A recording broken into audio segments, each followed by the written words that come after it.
Hello friends, welcome to my channel learning hub. मेरा नाम दीपा है और आप मेरे साथ सीखते हैं इंग्लिश थ्रू हिंदी। तो चलिए, आज का हमारा स्पेशल वीडियो लेक्चर है ऐसे वोकैबुलरीज पर जिससे आप पीपल्स के बिहेवियर, उसके एटीट्यूड या पर्सनालिटी को डिस्क्राइब कर सकें।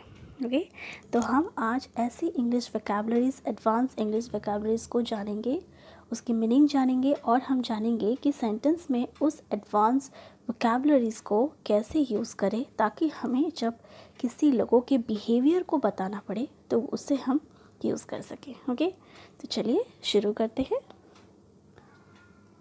आज का हमारा सबसे पहला वर्ड है एलोक्वेंट। इसे कैसे प्रोनाउंस करेंगे? एलोक्वेंट। इसे हिंदी में सुवक्ता कहते हैं। चलिए जान लेते हैं कि एलोक्वेंट की इंग्लिश मीनिंग क्या होती है। Expressing oneself readily, clearly and effectively. सुवक्ता से समझ में आ ही रहा है आपको कि कोई व्यक्ति जो अपनी बातों को अच्छे से एक्सप्रेस कर सके। जब कोई अपने मन की चीज़ें या कुछ भी स्टोरी हो सकता है या कोई भी चीज़ों को जब वो अपने ऑडियंस को अच्छे से एक्सप्लेन कर सके, उसकी बातें ऑडियंस तक एकदम स्पष्ट रूप से समझ में आती हो, तो वो एक एलोक्वेंट स्पीकर हो जाता है। चलिए अब इस वर्ड को हम सेंटेंस में यूज़ करके देखते हैं। पहला सेंटेंस देखिए, to be a good speaker we need to be eloquent. एक अच्छे स्पीकर होने के लिए हमें एलोक्वेंट होने की ज़रूरत है। नेक्स्ट देखिए, Abhinav is an eloquent storyteller who can paint a picture with his words. Abhinav एक अच्छा एलोक्वेंट स्टोरी टेलर है जो अपने शब्दों से उस स्टोरी की जो पिक्चर है वो पेंट कर देता है। मतलब ऑडियंस के दिमाग में एक अच्छे से इमेजिनेशन क्रिएट कर देता है अपने वर्ड से। इतनी सुंदर तरीके से वो बताता है स्टोरी, राइट। नेक्स्ट देखते हैं, हमारा दूसरा वर्ड है रिजिड। रिजिड का हिंदी अर्थ होता है कठोर, जिसे हम हार्ड या स्ट्रिक्ट भी बोल सकते हैं। अब ये कठोरता किसी व्यक्ति के बिहेवियर के लिए भी हो सकता है और या तो किसी चीज़ के लिए भी हो सकता है। अब हम सेंटेंस देखते हैं। The rules regarding attendance of that college is quite rigid. उस कॉलेज की जो रूल्स रेगुलेशन हैं अटेंडेंस को लेकर वो काफ़ी स्ट्रिक्ट है, राइट। नेक्स्ट देखते हैं, we need rigid cardboard for making photo frame. Photo frame बनाने के लिए हमें एक कठोर सख्त कार्डबोर्ड की ज़रूरत है, ठीक है। अब नेक्स्ट देखते हैं, हमारा जो थर्ड वर्ड है स्टबर्न। स्टबर्न मतलब होता है ज़िद्दी। ज़िद्दी मतलब ज़िद, किसी जो बहुत ही ज़िद करती है वो लोग स्टबर्न होते हैं। ओके, अब हम इसकी जो इंग्लिश मीनिंग है वो जान लेते हैं। रिफ्यूज़ टू चेंज, जो किसी चीज़ को चेंज करने से रिफ्यूज़ करता हो, ऑब्स्टिनेट, राइट। अब सेंटेंस देखते हैं, why are you so stubborn. तुम इतनी ज़िद्दी क्यों हो, ठीक है। दूसरा देखते हैं, this treatment help me to remove stubborn stains of my dress. ये ट्रीटमेंट मुझे मदद करती है कि ये मेरी ड्रेस की ज़िद्दी दाग को हटाने में। ओके, नेक्स्ट देखते हैं, इलेटेड। इलेटेड का मतलब होता है उत्तेजित होना या गर्वित होना, राइट। बहुत ज़्यादा खुश होना, ओके, और प्राउडफुल होना। अब सेंटेंस देखते हैं, I was highly elated after getting promoted in my new company. मेरी नई कंपनी में प्रमोशन मिलने के बाद मैं बहुत ही प्राउड और जॉयफुल हो गया, मतलब बहुत ही उत्तेजित और गर्वित हुआ। दूसरी सेंटेंस देखते हैं, she was very elated at her success. वो अपने सक्सेस से काफ़ी इलेटेड हो गई, राइट। उत्तेजित हो गई, प्राउड हो गई, जॉयफुल हो गई। ओके, नेक्स्ट देखते हैं, अमिएबल। अमिएबल का मतलब होता है दोस्ताना व्यवहार। जब कोई व्यक्ति बहुत ही दोस्ताना तरीके से अपनी बिहेवियर दिखाता हो, ठीक है, फ्रेंडलीनेस जिसको बोलते हैं। ओके, सेंटेंस देखते हैं, Samaira is very amiable and soft spoken lady. Samaira बहुत ही फ्रेंडली, दोस्ताना व्यवहार है उसकी और बहुत ही सॉफ्टली वो बात करती है, ठीक है। तो लोग उससे दोस्ती करते हैं, राइट। जो दोस्ताना व्यवहार रखते हैं उससे बहुत लोग दोस्ती करते हैं। नेक्स्ट देखिए, his amiable personality made him most lovable person in that company. उसके दोस्ताना व्यवहार या पर्सनालिटी की वजह से वो सबसे चहीता, सबसे प्यारा व्यक्ति बन गया था उस कंपनी में। ओके, नेक्स्ट देखते हैं एम्बिगस। एम्बिगस का मतलब होता है अस्पष्ट, जो चीज़ें बड़ी अनक्लियर हो, वैग हो, मतलब जो चीज़ें समझ में ना आती हो, चाहे वो कोई चीज़ें हो जो दिखने में बहुत अस्पष्ट हो रही हो, या कोई बोलने की चीज़ें, चाहे हम कुछ बोल रहे हो और वो अस्पष्ट हो, उस केसेस में भी हम एम्बिगस का वर्ड यूज़ कर सकते हैं। देखिए, he gave an ambiguous answer, उसकी उत्तर बड़ी अस्पष्ट है, बड़ी अस्पष्ट तरीके से उसने उत्तर दिए। The audience was getting bored of from ambiguous speech of that politician, उस पॉलिटिशियंस के एम्बिगस स्पीच से ऑडियंस बोर हो रही थी। ओके, नेक्स्ट देखते हैं ग्रम्पी। ग्रम्पी का मतलब होता है चिड़चिड़ा, ठीक है, जैसे हम बैड टेम्पर या अनहैप्पी भी बोलते हैं। चिड़चिड़ा होने पर हम काफ़ी अनहैप्पी हो जाते हैं। अब इसे हम सेंटेंस में यूज़ करके देखते हैं। My granny often get grumpy which make me feel uneasy to ask anything, मेरी नानी बहुत जल्दी चिड़चिड़ा हो जाती है, जो मुझे अनईजी फील होता है उनसे कुछ पूछने के लिए। राइट, नेक्स्ट देखिए, I was grumpy after my long journey, मेरे लंबे सफ़र के बाद मैं बहुत ही ग्रम्पी हो गई थी, मैं बहुत चिड़चिड़ा हो गई थी। दूसरा देखते हैं इंडस्ट्रियस। इंडस्ट्रियस का मतलब होता है मेहनती। Okay, hard working. सेंटेंस देखते हैं। अमन is an industrious guy and always put genuine effort to complete his work before timeline. अमन एक इंडस्ट्रियस गाय है, एक मेहनती बंदा है, और वो अपना जेन्युइन एफर्ट डालता है कि वो अपने काम को टाइमलाइन से पहले ख़त्म करे।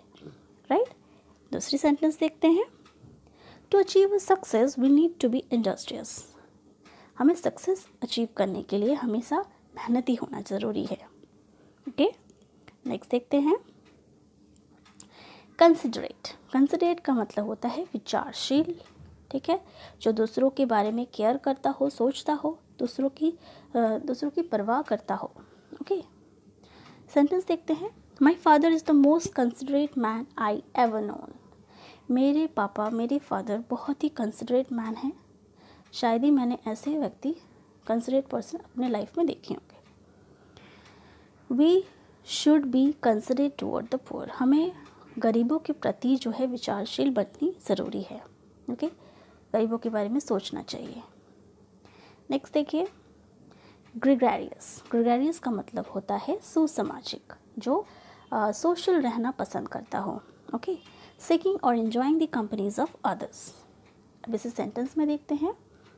Sangeeta is very gregarious and lovable lady in our friends group, हमारे फ्रेंड्स ग्रुप में संगीता बहुत ही सुसामाजिक है, बहुत ही दूसरे की कंपनी जो इन्जॉय करना पसंद करती है, बहुत ही सोशल है, बहुत ही लवेबल लेडी है।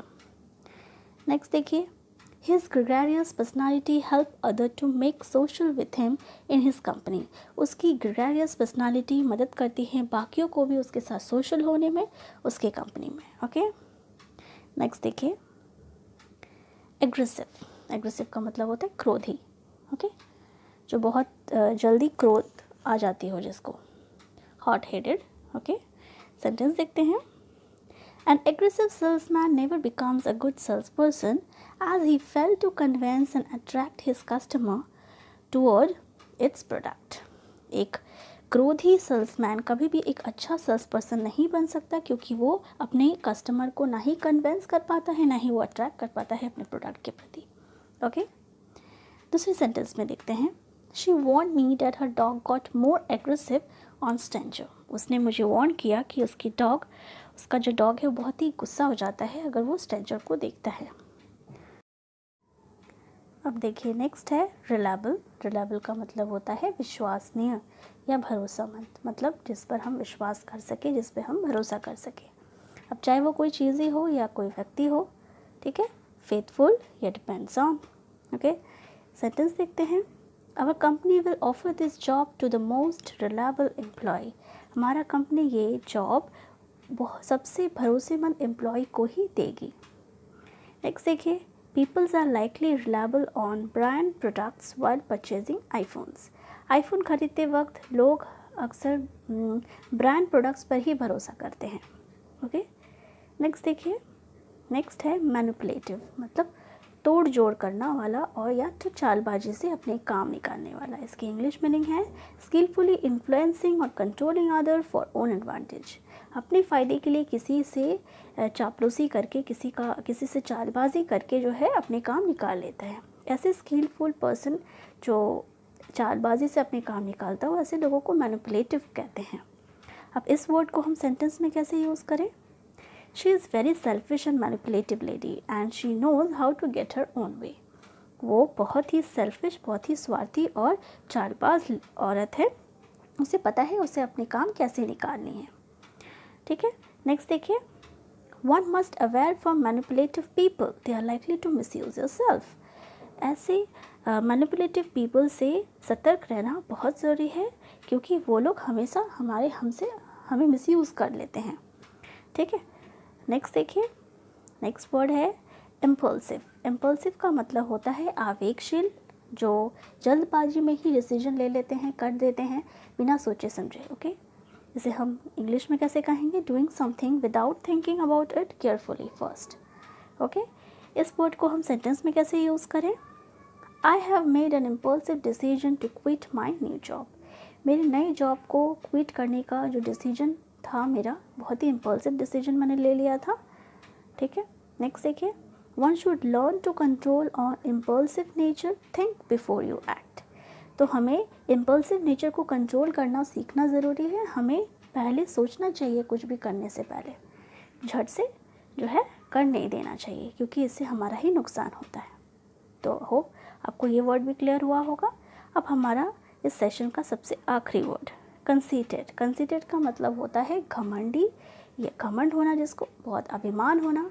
ठीक है, तो ऐसे लोगों को कंसीटेड पर्सन बोलते हैं। Thinking of one is better than other. ठीक है, जो सोचते हैं कि दूसरों से वही एक बेटर है।